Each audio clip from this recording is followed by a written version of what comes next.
Thank you, Honourable Chair, for the opportunity to speak on this adjournment motion.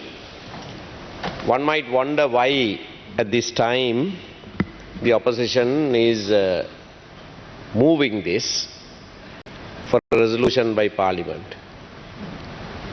Just 3 days ago, on the 8th, Monday, there was an attempt before the Supreme Court by a person who was put up by someone to get the Supreme Court to say that the term of the President is 6 years and not 5.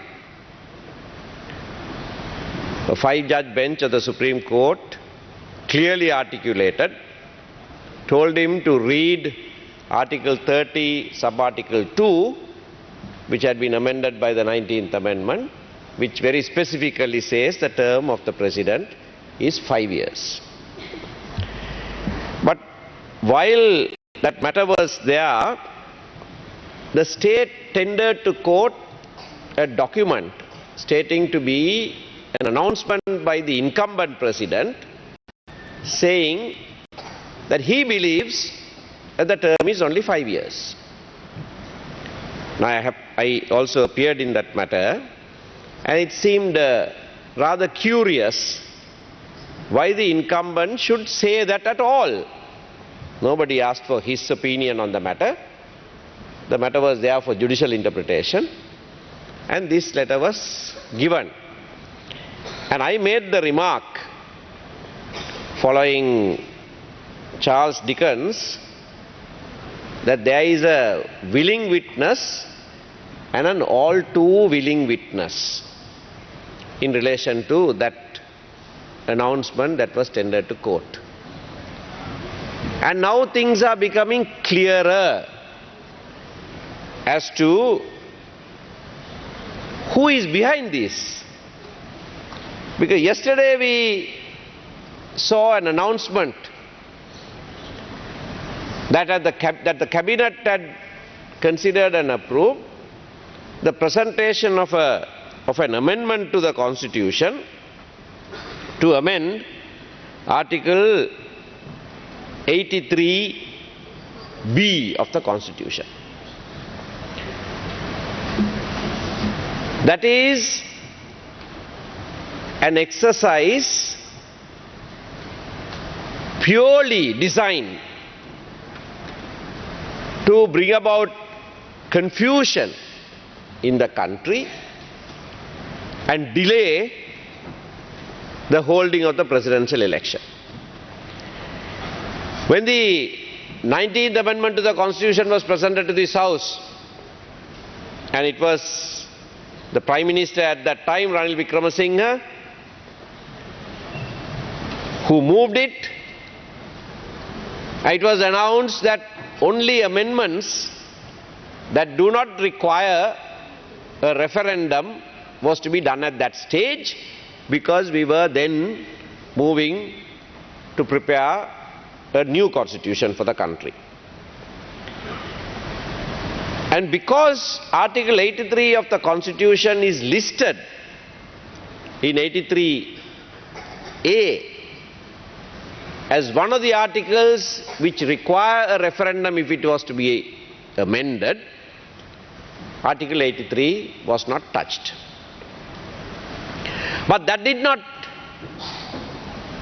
mean anything at all as to what the term of the presidency or what the term of the Parliament was to be after the 19th Amendment took effect. Because Article 30 Sub-Article 2 and Article 62 Sub-Article 2 were both amended by the 19th Amendment to the Constitution, decisively changing the term from 6 years to 5 years, and that is what is extant as law of the country today. Article 83B merely says, if you are to extend it a term of Parliament or of the Presidency for more than 6 years, beyond 6 years, you need a referendum. that can be allowed to remain as it is.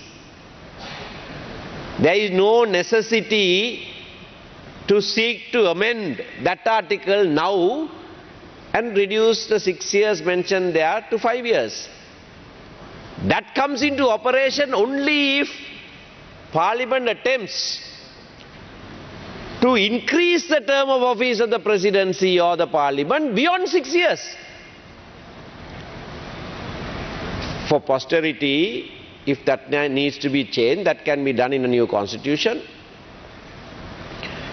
But at this stage, when the Election Commission is about to make the announcement for the holding of the presidential election at the expiration of 5-year term, which is what is extant, which is what the Supreme Court on the 8th of July has again decisively said, not that they needed to say it, that is what we can read, which is so plainly there in the Constitution. At this point in time, to now try to bring in an amendment to Article 83B is for the specific purpose of trying to obtain an interpretation from the Supreme Court that such an amendment requires a referendum. Because 83A says, including this article, meaning 83. If 83 is to be touched, it will require a referendum. Wholly unnecessary, absolutely unnecessary exercise that the Cabinet is moving to do, unnecessary for purposes of understanding what the term of office of the President is, but necessary for the incumbent. Necessary for the incumbent to confuse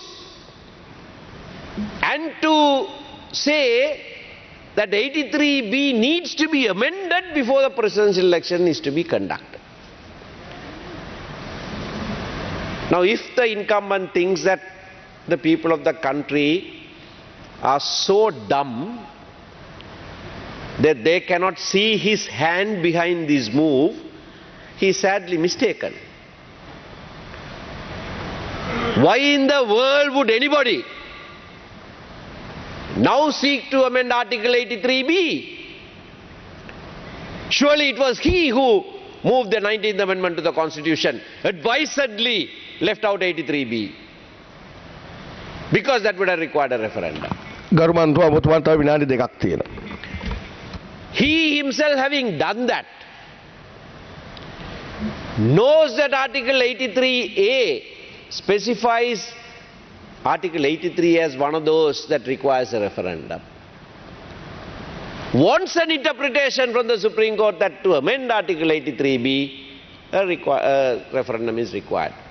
Now, that has absolutely nothing to do with the term of office of President expiring in 5 years as the law stands today, because Article 30 sub-Article 2 very specifically says 5 years. You don't have to amend Article 83B. So this exercise, and I want to announce to the country, to all the people, that this is a subterfuge.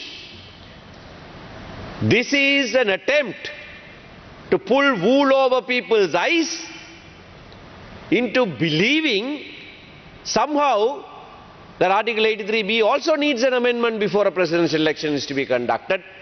And that's a fallacy, that is false, that is wholly untrue, that is only for the purpose, this exercise would be only for the purpose of delaying, not holding, a presidential election that is due before the 17th of October this year.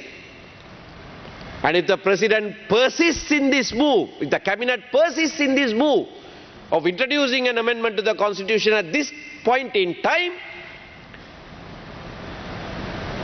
they will be kicked out of office even before October this year. The people will have to get on the streets. Therefore, I'm asking the government, I'm asking the cabinet, all of those who are going to today speak and say, no, no, we are ready for the election, then hold the election without engaging in this subterfuge of an amendment to Article 83B. Thank you.